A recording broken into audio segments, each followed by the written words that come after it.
Hello, my friends, and welcome back to the Best on Wellbeing podcast. As you can see, I have a different bit of a background. I'm rearranging our little studio setup here as we rearrange the basement here. But we're going to go with this for a while. And today, I want to talk about Jesus. And because I think it's an important discussion to have. In my experience, when the topic of Jesus comes up, it seems like it often feels uncomfortable for a lot of people. That it's like, it's a highly religious. He's a highly religious figure. Um, it's a mysterious. The history, in my view, isn't entirely clear. So this historical character that was remembered 2,000 years later can evoke a lot of emotions, and often for folks that do not identify as Christian, just kind of a bit of an awkwardness that, why would we talk about Jesus if you're not Christian? And to those Christian folks out there, I mean, your devotion and faith in Jesus, I tremendously respect, and I certainly have a lot of love for Jesus in my heart. I wouldn't identify as a Christian. I cannot quite align with all the principles, but certainly have a tremendous respect for it. So anything I say that you might disagree with, please know that I certainly intend no disrespect in any way whatsoever. But I'm hoping that we can approach this amazing story of Jesus in ways that perhaps can give us a little more strength in our day-to-day lives to bring more love into the world. We are at a point where our technology is moving so fast, and if I can allow myself to digress a little, there's some evidence that we've been through multiple cycles of civilizations in human history. Humans have been around for somewhere between 200 and 300,000 years. And according to typical academic history, civilization began about 10,000 years ago. Now, there's a lot of very legitimate studies that are starting to question the fact that perhaps we had advanced technology in prior civilizations that, for different reasons, had cataclysms, and we had sort of a reset in our society. Now, we don't need to believe or not believe this. It's just an opinion. It's a way of talking. It's a way of pondering our current existence. But in my view, human civilization probably has gone through numerous cycles. But a true sort of full evolution and flourishing of human civilization, I think maybe has never fully occurred, or we stopped ourselves short, probably because there was a lack of love. We probably had the technology to continue to advance, but we lacked the love in order to continue to grow in wisdom and peace and reduce suffering and increase well-being and all those sort of attributes that are necessary for a species with advanced technology to progress, without hurting itself. So our technology is moving very fast. I think it's awesome. There's a lot of signs that are positive, as I've discussed in previous podcasts. So this is not a doom and gloom kind of podcast. But I do think it's important for all of us to do our very best to bring love into the world in whatever way is within our reach. And Jesus kind of broke through in what's possible in human consciousness, in my view. When we talk about achieving something, it often takes somebody to get to a certain point before it becomes possible for us to believe that others can do it too. So, for example, it was thought for a long time that the 4-minute mile was impossible to break for a man or a woman to run a 4-minute mile or run a mile under 4 minutes, that it was an impossible task, that humans were just not built to be able to do that. And then lo and behold, in 1954, Sir Roger Bannister broke the 4-minute mile barrier and just got just underneath it. And then after that, it's like all of a sudden humans were like, okay, the 4-minute mile is achievable. And so a lot of people started to be able to break that time barrier. And I believe today's record is somewhere along the lines of 3 minutes and 46 or 45 seconds. I think there was a new record this year. But anyways, so it's come down actually a good 14, 15 seconds. But it took somebody to get through it before it became a truth that like this is possible. And that's kind of how I see what Jesus did, is that he showed the possibility of humans truly being able to love unconditionally.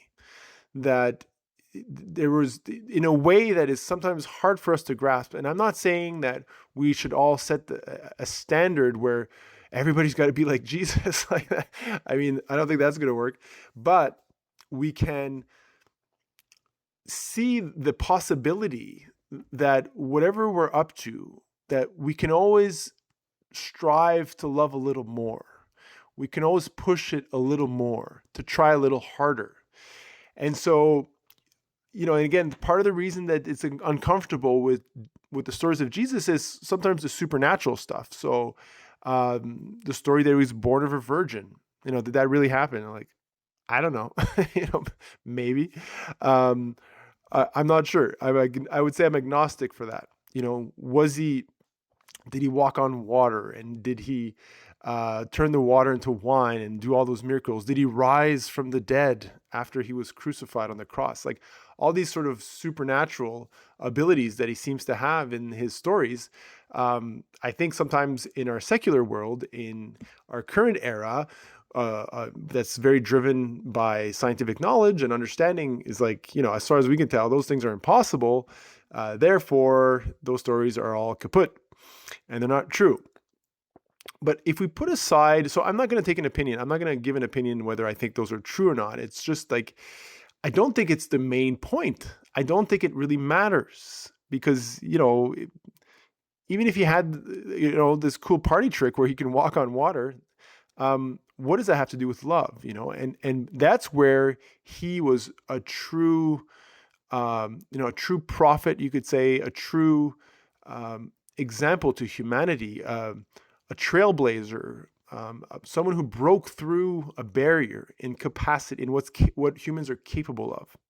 So, I mean, the one that strikes me the most is the simple example of when he's been brought to the cross. He's been nailed to the cross, and so this 33-year-old guy is being tortured or crucified, which is a form of torture, on the cross. And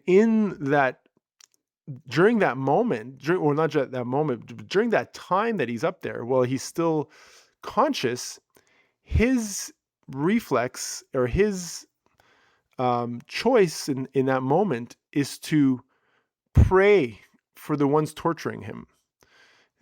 Like that to me is kind of blows my mind, of just like that capacity to dig so deep, in the sense that he, in tremendous wrong or tremendous hate has been thrown to him, but he is exercising unconditional love in him, in a moment of agony, in a moment of despair, and probably tremendous physical pain. And yet he makes an effort to pray that those who did that to him will grow in understanding, and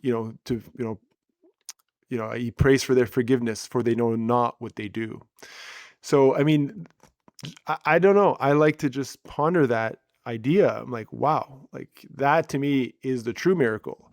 That if that's true, again, we don't know exactly the degree to which the Gospels are true and so on. And I'm not going to debate that. But if there's some kernel of truth to that, he was able to do that, I mean, that's quite tremendous. And at the same time, it's not that someone who is capable of unconditional love becomes a doormat, or becomes, a pushover that will do, again, the story of him, when he goes to the temple where all the money exchangers are, and like people are trying to pray, that like some people are sincere in trying to pray, and it's dominated by powerful men taking advantage of the money exchanging system that was done historically at the temple. And he, despite, he has that kind of sense of loving unconditionally, but he's also kicks ass, he grabs people, like, throws everything out, throws the money out, kicks everybody out. And these were some of the most powerful men of the time. And he had the courage to just stand up to them. So it's not like love, being unconditional loving is always this complete pacifist. Sometimes it means having the courage to do the right thing. So I mean, these stories go on and on like that. Like the story, to me, another one that I really love is when he goes to the famous line, like, uh, he who has not sinned may cast the first stone. For the story goes of the woman who was caught in adultery, or and um, and so is brought forth to a group of powerful men who are getting ready to stone her to death. So, and you can, like, so I guess it's like, it's a story that we've been told and heard so many times, but if we really try to imagine what was happening, like if we can try to imagine what was happening, that he is in like, Jesus walks up to like an angry mob, like a mob that is like bloodthirsty, and somehow, and he's the only one there I mean, maybe he had some strong looking dudes that could scare the other guys. I don't know. Maybe there's another explanation. But, you know, when there's a mob of people that are super angry and agitated, I mean, that's a scary thing for anybody. And so he walks, and these people want to kill this woman with stones. And somehow his energy, his calmness, he's able to bring the entire thing down and just say some wise words, which, he who has not sinned cast the first stone. But I don't think it was just the words that calmed everybody down. It was his energy. So an ability to bring down conflict, is also, to me, that to me is kind of miraculous if something like that occurred. And lastly, I'm going to, mention that he didn't, we forget the kind of era that he existed in. And that's why I'm saying that progress is, like, as much as there's stuff going on in the world, and there's, the media makes money off giving us bad news that scare us about what's happening in the world. We have progressed enormously. Like the peace that I can enjoy in my neighborhood is it surpasses anything that existed in Jesus's era. In that time, like, people were rough. It was very brutish. There was a lot of brutality around him at the time. And the caste systems, not a caste systems like in India, but like there was very clear class systems, and there was some people like the prostitutes and the people, the lepers, and they were rejected from society. And this educated man who likely came, supposed to be a simple carpenter, but I get the feeling that he came from a well-to-do, like, had a pretty strong background, and obviously from the line of David. So he probably came from a well-to-do family, and he associated himself with the lepers and with the prostitutes and with the rejects. And he didn't seem to care. He didn't see the divisions, and he hung out with everybody, which, today it's becoming a more and more popular idea that we should be open and accepting of everybody, despite, like, our movement, like, to try to, move racism and bigotry and all that out of our society, and minimize it and raise awareness. I mean, those things are amazing that are happening collectively today, but those things were not happening 2,000 years ago. But he broke through that. He broke through that and was able to just, and again, that scared so many people that were in power, because it was so destabilizing to the status quo of the time. And, the idea of, like, he died for our sins, and I'm like, that's one interpretation, and I respect that Christian view. But I think in a way he's just super courageous. I think, and at one point he was probably realized he was caught up in a movement that was much bigger than him.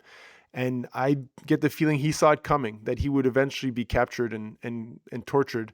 And he chose not to go into hiding. He chose not to run away and see how it played out.